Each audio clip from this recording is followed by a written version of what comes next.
यार कोई ना कोई पूछता है आईटीआई करें, डिप्लोमा करें या बीटेक करें। देखे हैं जो बीएससी करने के बाद आईटीआई कर रहे होते हैं, इतना ज्यादा कंफ्यूजन है। फर्क क्या है भाई आईटीआई, डिप्लोमा, बीटेक में कौन सा करना चाहिए, एलिजिबिलिटी, सैलरी सब बताने वाला हूं। पहले समझते हैं आईटीआई क्या है। आईटीआई ना ही एक डिग्री है ना ही एक डिप्लोमा है, मतलब एक यूनिवर्सिटी नहीं होती आईटीआई। आईटीआई जो होता है वो गवर्नमेंट इंस्टीट्यूट होते हैं, प्राइवेट वाले भी होते हैं। जो एनसीवीटी एक संस्था है जो वोकेशनल ट्रेनिंग है, वोकेशनल ट्रेनिंग होती है, मतलब एक शॉर्ट ट्रेनिंग, एक सर्टिफिकेट होता है। तो अगर आप 10वीं के बाद आईटीआई करते हैं, 12वीं के बाद भी कुछ लोग करते हैं, तो आप 10वीं या 12वीं पास ही माने जाएंगे, क्योंकि वो आईटीआई जो है एक सर्टिफिकेशन है पहली बार। अब क्यों है आईटीआई? आईटीआई है सिर्फ वोकेशनल आपको ट्रेनिंग देने के लिए कि हाँ यार बहुत बेरोजगारी है, लोगों पे पैसा नहीं है, टाइम नहीं है, 6 महीने साल के अंदर इनको कुछ ना कुछ करा के इंडस्ट्री में डालो। मैं डायरेक्ट बात कर रहा हूं इसमें। तो जो आईटीआई है वो बेसिकली उसमें ट्रेड्स होते हैं। ट्रेड्स हो गया जैसे फिटर हो गया, ड्राफ्ट्समैन हो गया। उसमें क्या होता है 1 या 2 साल के आईटीआई होते हैं।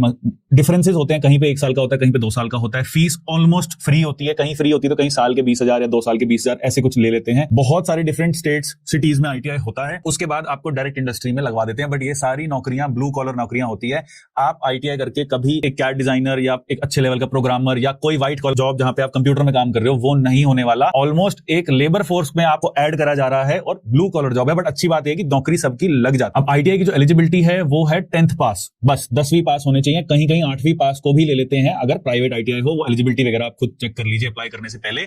बहुत सस्ती फीस है और जॉब ऑलमोस्ट सबकी लग जाती है, बट ब्लू कॉलर जॉब लगती है। अब बात करते हैं डिप्लोमा की। 10वीं पास डिप्लोमा भी कर सकता है। डिप्लोमा जो होता है 3 साल का होता है, वो सिर्फ एक यूनिवर्सिटी देती है। कुछ ट्रेनिंग सेंटर है तो 3 महीने के कोर्स को डिप्लोमा बोल देते हैं, उसको डिप्लोमा नहीं कहते। डिप्लोमा सिर्फ और सिर्फ एक यूनिवर्सिटी दे सकती है एंड उसकी वैल्यू आईटीआई से बहुत ज्यादा होती है, क्योंकि 3 साल में प्रॉपर थ्योरी, प्रैक्टिकल सब कुछ आपको पढ़ाया जाता है और डिप्लोमा से अच्छी नौकरियां भी लग जाती है। मैंने खुद हजारों लड़कों की कैड में भी नौकरी लगाई है, बिल्कुल डिप्लोमा फ्रेशर वाले जो लड़के उनकी लग जाती है एंड उसकी वैल्यू आईटीआई से कहीं ज्यादा है। फीस भी थोड़ी सी ज्यादा है और टाइम ज्यादा लगता है। तो जिसके पास टाइम और पैसे की कमी है, इमीडिएट नौकरी चाहिए, वो आईटीआई करे। जिसपे 3 साल है और थोड़ा सा पैसा ज्यादा है तो डिप्लोमा ही करें, आईटीआई से वो मच बेटर है। अब बात करते हैं बीटेक की। बीटेक और डिप्लोमा में क्या फर्क है? बीटेक के लिए मिनिमम 10वीं पास होना चाहिए या डिप्लोमा पहले करो और फिर बीटेक सेकंड ईयर में जब मारो। तो बीटेक की जो डिग्री है वो एक डिग्री है प्रॉपर, उसके क्रेडिट्स 140 क्रेडिट, 150 क्रेडिट्स की डिग्री होती है, यूनिवर्सिटी देती है।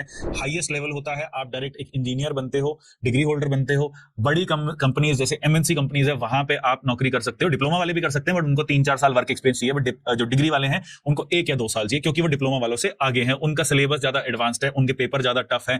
डिप्लोमा मैंने कोई फेल होता हुआ नहीं देखा, पर मैंने बतेरे लड़के देखे हैं जो डिग्री जो है बीटेक में उनकी बैक आ जाती है। बट सैलरीज काफी बेटर है, आगे लाइफ काफी बेटर है। तो अगर आप 12th पास हो तो डिप्लोमा करने का मुझे लॉजिक नहीं लगता, आप डायरेक्टली बीटेक करिए। और अगर आप 10th पास हो तो आप डिप्लोमा करिए। और अगर आप 10th पास हो, तुम्हारे पास पैसा भी नहीं है, टाइम भी नहीं है, उसी केस में फिर आप आईटीआई करिए।